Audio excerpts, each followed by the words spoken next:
The night started perfectly. The string lights we'd spent all afternoon hanging twinkled softly above our backyard, casting a warm glow over the crowd of friends and family who had gathered to celebrate our 15th wedding anniversary. A table laden with catered appetizers sat near the patio, and a small band played a mellow acoustic set in the corner. For a moment, I let myself feel proud of the life Jenna and I had built. Despite the ups and downs, we'd made it this far. Watching her mingle with our guests, her laugh ringing out as she held a glass of wine, I felt that familiar tug of affection. She looked radiant in the emerald green dress she'd picked for the occasion, her hair cascading over her shoulders. But looking back, there was something in her smile that I should have noticed. A tightness around the edges, a flicker of nervousness in her eyes when she thought I wasn't looking. At the time, I chalked it up to party jitters. Jenna always liked things to go off without a hitch. I couldn't have been more wrong. The first sign of trouble came about an hour into the party. I was standing near the grill with my brother, Tom, debating whether or not to sneak a few ribs before the main course, when I noticed Jenna's demeanor shift. She was standing near the back gate, her expression frozen, wine glass clutched tightly in her hand. "Everything okay?" Tom asked, following my gaze. "Yeah," I muttered, though a knot was forming in my stomach. Before I could move closer, a man stepped through the gate. He was tall, with dark hair, and an easy smile that immediately rubbed me the wrong way. He was dressed casually, jeans and a button-up shirt that seemed out of place among the semi-formal attire. The way Jenna's shoulders stiffened when he approached her sent alarm bells ringing in my head. She turned toward him, her back to the crowd, and they exchanged hurried words. Her gestures were sharp, her tone low but intense. "Who's that?" Tom asked, frowning. "I don't know," I said, my voice tight. "But I'm going to find out." As I made my way toward them, Jenna turned and saw me approaching. Her eyes widened, and for a split second, she looked panicked. "Hey," I said, trying to keep my tone light. "Everything okay over here?" Jenna forced a smile, but it didn't reach her eyes. "Of course," she said quickly. "Mark, this is Caleb. He's someone from work." Caleb extended a hand, his smile not quite reaching his eyes. "Nice to meet you, Mark. Jenna's told me a lot about you." "Funny," I said, shaking his hand. "She hasn't mentioned you." The tension crackled in the air, and Caleb glanced at Jenna, who looked like she wanted to disappear into the ground. "Well, I didn't mean to intrude," Caleb said after a moment. "I just wanted to stop by and, congratulate you both." "Stop by," I repeated, my voice hardening. "Did Jenna invite you?" Caleb hesitated, and Jenna jumped in. "It was a misunderstanding," she said quickly. "I mentioned the party at work, but I didn't think he'd actually show up." I stared at her, my gut twisting. Something was off, way off. "Well, Caleb," I said, my tone cold, "thanks for stopping by. But this is a private event." "Of course," Caleb said smoothly, though there was a flicker of irritation in his eyes. "Congratulations again." As he turned and walked back toward the gate, I turned to Jenna. "Who the hell was that?" I asked, my voice low. "I told you," she said, her voice trembling. "He's just a coworker. I didn't invite him. He must have overheard me talking about the party."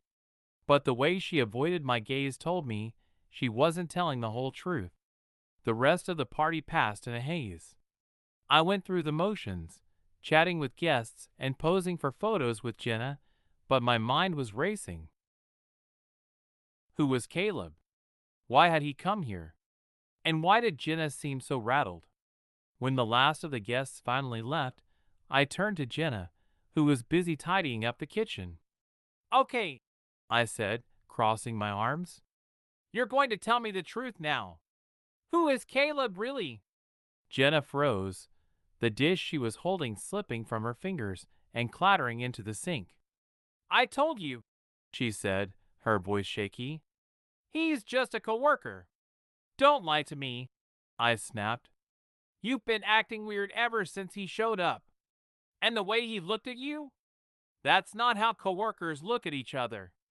Her eyes filled with tears, and she turned away, gripping the edge of the counter. "Jenna," I said, my voice softer now, but no less insistent. "Talk to me." She took a deep, shuddering breath before finally turning to face me. "I didn't want you to find out like this," she said, her voice barely above a whisper. "Caleb and I, we had a thing. It was a long time ago, before we were married. But recently—" He started reaching out again. "The ground seemed to shift beneath me." "What do you mean, reaching out?" Jenna looked down, her face crumpling. "He's been texting me," she admitted. "At first, it was just casual, catching up. But then it got more. I felt like I'd been punched in the stomach." "More? How much more, Jenna?" Tears streamed down her face as she whispered, "I swear, I never meant for it to go this far. It was just text at first, but we met for coffee once. That's it, I swear." I stared at her, my mind reeling. The woman I'd spent 15 years building a life with had been hiding this from me. "You let him into our lives," I said, my voice shaking with anger. "You let him come here, to our anniversary party, and you expect me to believe this is nothing?" "I didn't invite him," she cried. "I didn't know he would show up, I swear." But her words did little to quell the storm brewing inside me. The house felt eerily quiet after Jenna's confession, the distant hum of the refrigerator the only sound cutting through the thick tension. My mind raced, replaying her words over and over like a cruel tape stuck on repeat. "I swear, it was just coffee." She had said it with such desperation, but I couldn't shake the image of Caleb standing in our backyard, his smug demeanor, and the way he looked at Jenna as though he knew a secret I didn't. "You let him back into your life," I finally said, my voice trembling. "You didn't even think about what that would do to me or to us." "I know," Jenna said, her voice barely audible. "I made a mistake, Mark. A terrible mistake. But I promise nothing else happened. I ended it before it went too far." "Too far?" I repeated bitterly. "Do you even hear yourself? You crossed the line the moment you responded to his first text." Her tears fell silently, but I didn't feel the usual pang of sympathy I'd once had when she cried. This time, all I felt was anger, a deep, simmering rage that threatened to consume me. "I need some air," I said abruptly, grabbing my jacket and heading for the door. I found myself walking aimlessly through the neighborhood, the cool night air doing little to calm the storm raging inside me. Our street was quiet, the houses dark and still, a stark contrast to the chaos that had just unfolded in my own home. I couldn't stop thinking about the past few months, Jenna's occasional distractedness, the nights she came home later than usual, the moments when her phone buzzed and she hurried to silence it. It all made sense now, pieces of a puzzle I hadn't realized I was solving. And Caleb. The way he had waltzed into our party, uninvited, as if he belonged there. Had he done it to provoke me? To mark his territory? I clenched my fists, the thought of him invading our life, our marriage, filling me with a fresh wave of fury. When I returned home, Jenna was still in the kitchen, sitting at the table with her head in her hands. She looked up as I entered, her eyes swollen and red. "Mark," she began, her voice trembling. "I'm so sorry. I don't even know where to start." "You can start by telling me everything," I said, my tone icy. "No more half-truths, no more omissions. I want the whole story, Jenna." She nodded, taking a shaky breath. "It started about 6 months ago," she admitted. "Caleb messaged me on Facebook out of the blue. He said he'd been thinking about me, about us, and wanted to catch up. At first, I ignored him, but he kept messaging, and I don't know. I guess I was curious. Curious? I said, my voice sharp. About what, Jenna? About what could have been if you hadn't chosen me. Her face crumpled. Does cheating always mean a lack of love? Write in the comments. And she shook her head. No, it wasn't like that. I love you, Mark. I've always loved you. I don't know. He said all the right things, made me feel, I don't know, special. But it didn't mean anything. I swear. Didn't mean anything? I echoed bitterly. You risked our marriage for something that didn't mean anything? That's supposed to make me feel better? Tears streamed down her face as she whispered, I didn't mean for it to go this far. I never wanted to hurt you. Well, congratulations, I said coldly. Because you did. The next few days were a blur of strained silences and forced politeness. Jenna kept her distance, giving me space to process, while I buried myself in work, avoiding her as much as possible. But avoiding her didn't make the anger go away. If anything, it only grew, fueled by every unanswered question that gnawed at me. By the fourth night, I couldn't take it anymore. We need to talk, I said, finding her in the living room. Jenna nodded, setting down the book she had been pretending to read. Okay. I sat down across from her, my jaw tight.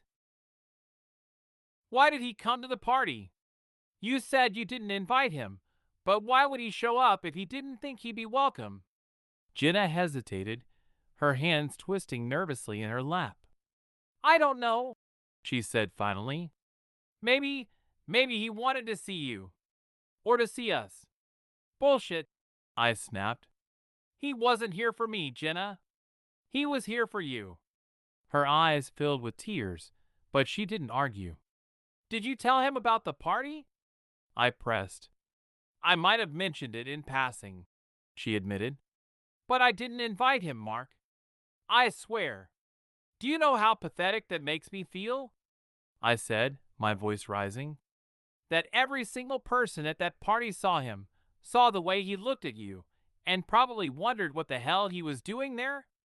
I'm sorry, she whispered.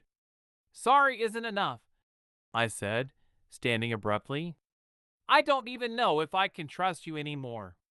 That night, I slept in the guest room for the first time in years. Lying there, staring at the ceiling, I felt a crushing sense of loss. The life I thought we had, the marriage I thought we'd built, it all felt like a lie. I didn't know if we could come back from this. The next morning, I woke up with a knot in my stomach, the guest room's unfamiliar ceiling a cruel reminder of how much had changed overnight. The house was silent except for the faint clatter of dishes in the kitchen. Jenna was up, likely attempting to maintain a shred of normalcy by making breakfast.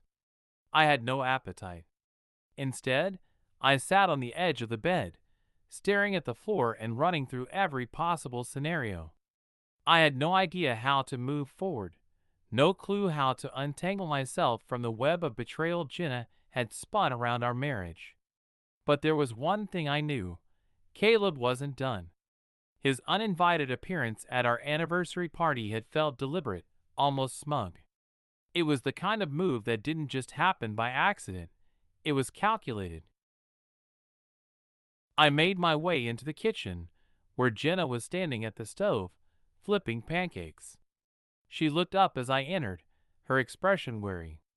Morning, she said softly. Morning, I muttered, sitting down at the table. The silence stretched between us, thick and uncomfortable. Finally, I broke it. Has Caleb contacted you since the party? Jenna froze, the spatula hovering midair. No, she said quickly, but her hesitation was enough to make my stomach drop. Don't lie to me, Jenna, I said, my voice sharp. I can't take any more lies. She set the spatula down with trembling hands and turned to face me. He texted me yesterday, she admitted, but I didn't respond. I swear, Mark, I didn't. What did he say? Jenna hesitated before pulling her phone out of her pocket. She unlocked it and handed it to me, her hand shaking. The text was short but infuriatingly smug. Nice to see you again, Jenna. I'm sure Mark enjoyed the surprise as much as I did. My jaw clenched as I stared at the screen, my blood boiling. This wasn't just some casual ex who had reached out to reminisce. Caleb was playing a game, and I was his target. He's taunting me, I said through gritted teeth. I didn't ask for this, Jenna said, tears streaming down her face. I told him it was over. I've been ignoring him. I don't know why he won't stop. Because you opened the door, I snapped. You let him into our lives, Jenna. And now he thinks he has a right to be here. She broke down, collapsing into a chair and burying her face in her hands. I don't know what to do, she sobbed. I wanted to feel sympathy for her, but all I felt was anger. That day, I decided to confront Caleb. I needed answers, and I wasn't going to get them from Jenna. Using the contact information from Jenna's phone, I called him. He picked up on the second ring, his tone casual, as if he'd been expecting my call. Well, if it isn't the man of the hour, Caleb said, his voice dripping with mockery. Cut the crap, I snapped. We need to talk. Face to face. Caleb chuckled. Bold move, Mark. You sure you're ready for that? Where and when? I demanded. He paused for a moment before replying. There's a coffee shop downtown on Maple. Be there at 3. The coffee shop was crowded when I arrived, the hum of conversation and clinking mugs filling the air. Caleb was already there, sitting at a table near the window, a smug grin on his face as he sipped his drink. I walked over and sat down across from him, my fists clenched under the table. You've got some nerve, I said, glaring at him. And you've got some questions, Caleb replied, leaning back in his chair. So let's get to it. I didn't bother with pleasantries. What do you want? Caleb smirked. Want? I don't want anything, Mark. I just thought you deserved to know the truth about your wife. Don't pretend this is about me, I shot back. You're here to mess with my life because you couldn't let go of Jenna. Maybe, he said with a shrug. But can you blame me? She's a hard woman to forget. I nearly lunged across the table, but I stopped myself, taking a deep breath to steady my nerves. You need to stay away from my family, I said, my voice low and dangerous. This ends now. Caleb chuckled, shaking his head. You think it's that simple? Mark, your wife let me in. She's the one who answered my texts, who agreed to meet up. I didn't force her to do anything. His words hit like a punch to the gut, but I didn't let him see the effect they had. She made a mistake, I said through gritted teeth, but it's over now.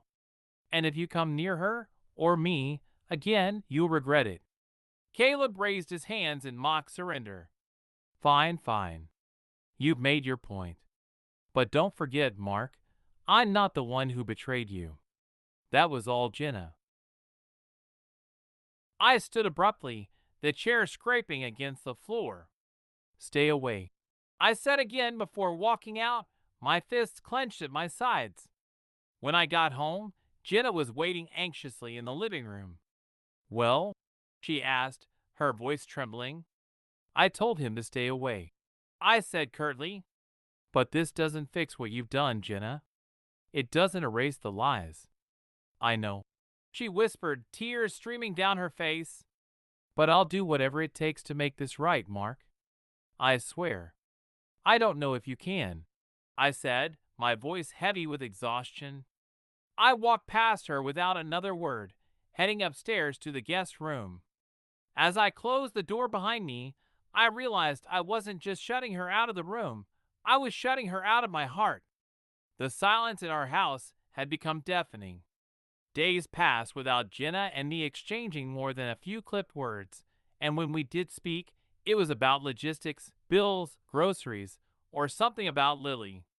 Nothing more. She tried, though. I'd see her hovering near me, as if she were about to say something, then retreating before the words came out. It wasn't that I didn't notice her efforts. I did, but every time I looked at her, I couldn't shake the image of Caleb at our party, his smug grin, and the way she had looked at him with a mix of panic and familiarity. Trust wasn't just broken, it was obliterated. One afternoon, I received an unexpected call from Tom. "Hey, Mark," he said. "You busy?" "Not really," I replied. "Good. I need to tell you something, and you're not going to like it." I tensed immediately. "What is it?"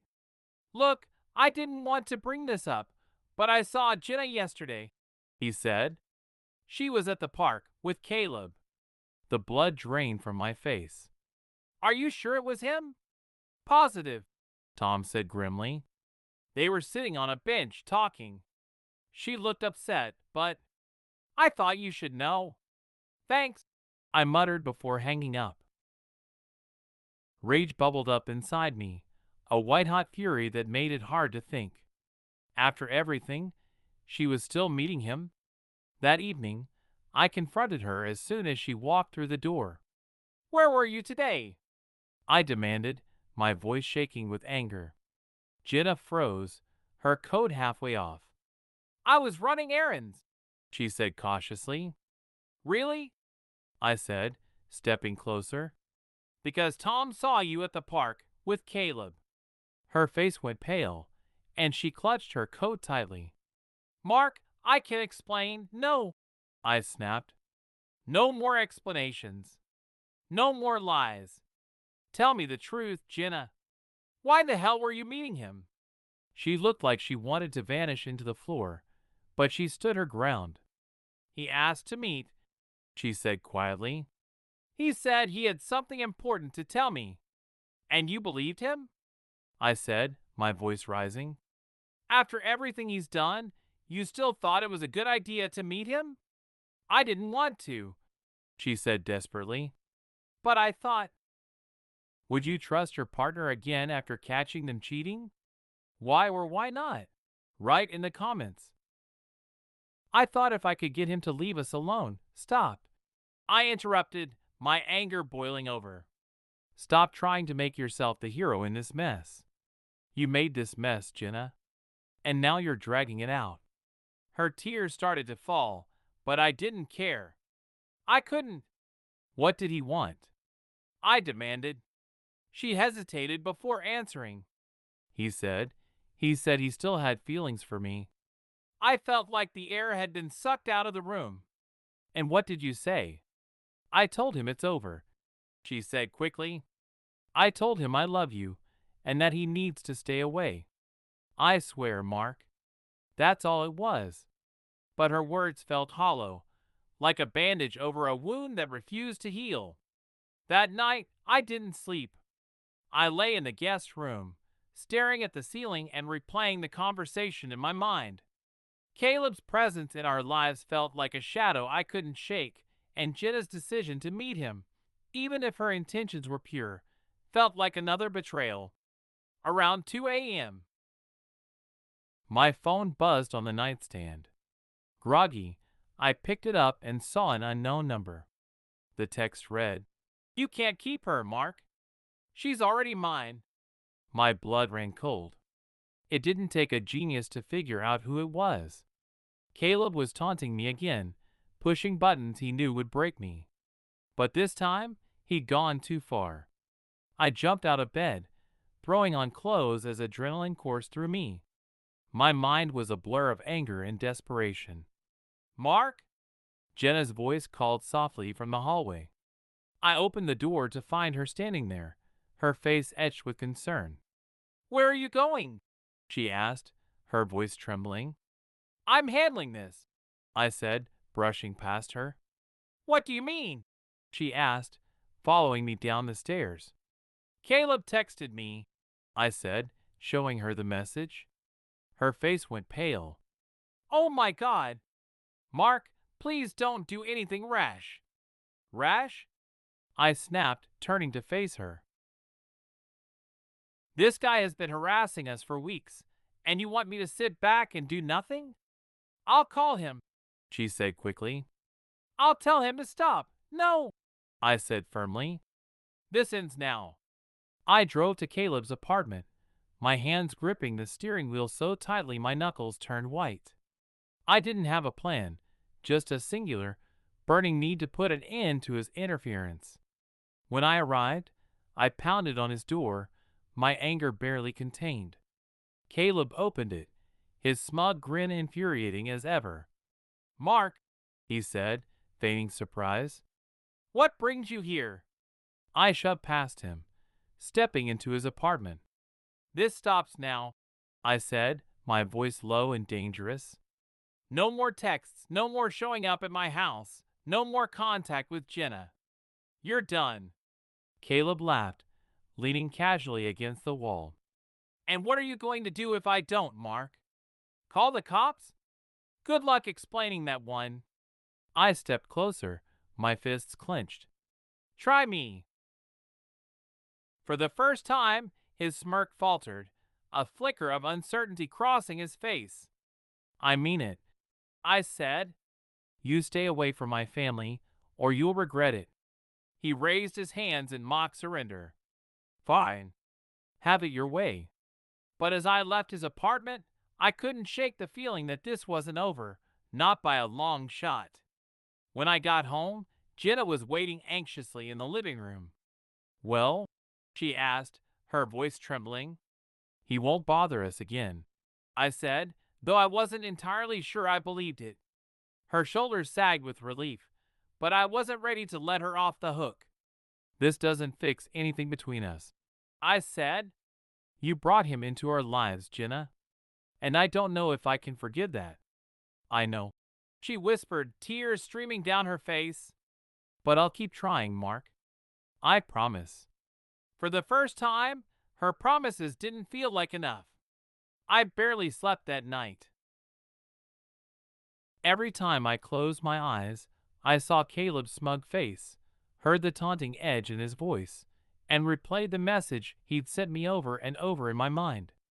His words had been a direct challenge, and though I confronted him, I didn't feel like anything was resolved. And then there was Jenna. Her promise to keep trying echoed in my head, but it felt hollow. I didn't doubt her regret, but regret alone didn't undo the choices that had brought us here. By morning, I felt like a stranger in my own home. Jenna was already up when I came downstairs, sitting at the kitchen table with a mug of tea cradled in her hands. She looked up as I entered, her eyes red and puffy from crying. Morning, she said softly. I ignored her and poured myself a cup of coffee. The silence between us was suffocating, but I didn't have the energy to break it. Finally, Jenna spoke. Mark, I know I don't deserve your forgiveness. But I don't want us to keep living like this, avoiding each other, walking on eggshells. I took a sip of my coffee, my jaw tight. I don't know how to move past this, Jenna. Every time I look at you, all I see is him. Her face crumpled, and she set down her mug, her hands trembling. I've been thinking about what I can do to show you how serious I am about fixing this, she said. I want to go to therapy, individual and couples. I'll do whatever it takes to rebuild your trust. I raised an eyebrow. Therapy? Yes, she said firmly.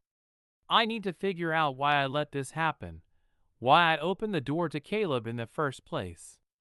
And I want to help us rebuild, if you're willing. I stared at her, my emotions warring.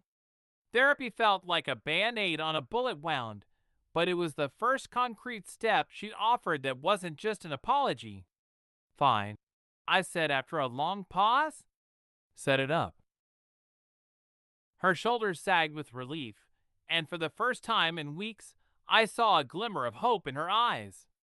The first therapy session was uncomfortable, to say the least. The therapist, Dr. Klein, was a middle-aged woman with a calm demeanor that felt oddly disarming. She started by asking each of us to share what we hoped to get out of the process. "I want to understand why I made the choices I did," Jenna said, her voice trembling. "And I want to prove to Mark that I'm committed to rebuilding our marriage." Dr. Klein nodded and turned to me. "And you, Mark?" I hesitated before answering. "I want to figure out if I can ever trust her again, or if it's too late." The words hung in the air like a lead weight, and Jenna flinched, her eyes filling with tears. Dr. Klein nodded thoughtfully. "Trust is a complex thing," she said. "It's not something that can be rebuilt overnight. But the fact that you're both